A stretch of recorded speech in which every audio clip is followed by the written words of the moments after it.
There was a time when Paris wished the Eiffel Tower had never existed. An iron skeleton, towering, unapologetic, alien. They called it a cancer, a wound, a disgrace on the chest of Paris. But history has a strange sense of irony. What was once hated is now the very heart of France. This is the story of rebellion, rejection, and resurrection.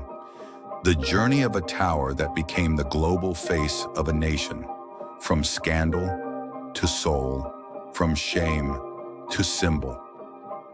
Welcome to ARCHI TRAVEL, where buildings tell stories, a city of boulevards, domes, and cathedrals, where beauty was carved in stone and tradition was sacred.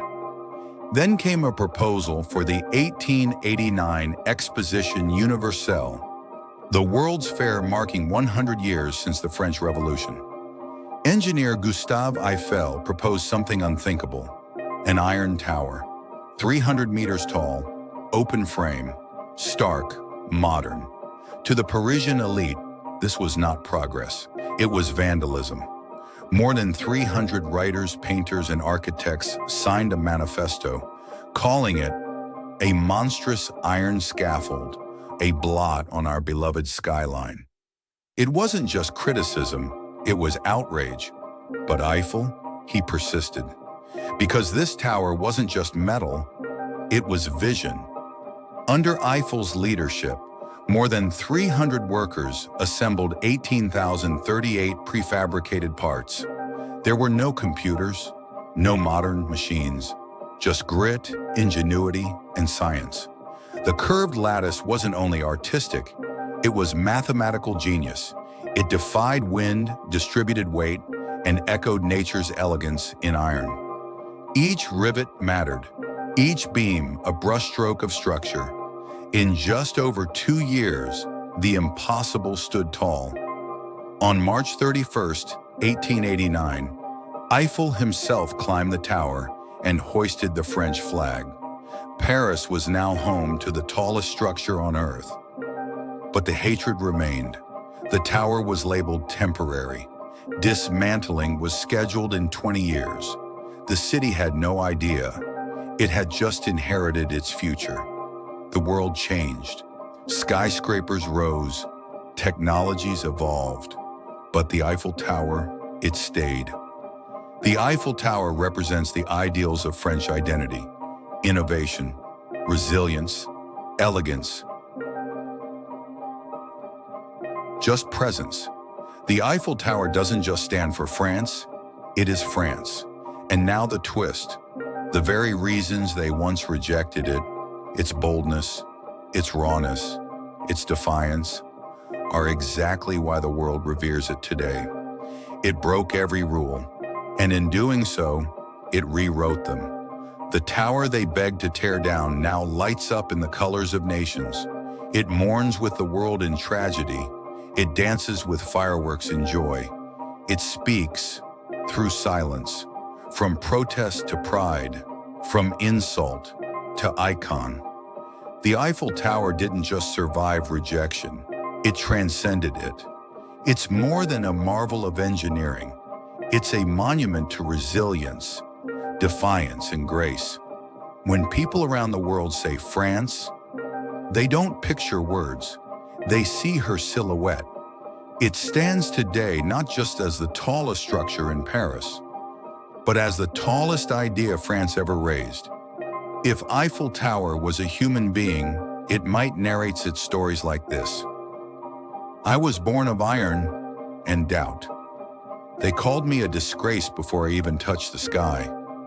You heard it all. The poets and painters screaming their contempt with quills and ink, fearing I would deface the soul of Paris. Yet here I stand, not out of pride, but patience. I am the Eiffel Tower, and I remember everything. I was forged in fire and protest. 18,038 bones riveted into place, not by machines, but by men whose names were never written. Their sweat still lingers in my joints. Their silence echoes in my girders. I wasn't sculpted like Notre Dame. I wasn't crowned like Versailles. I was bolted into being.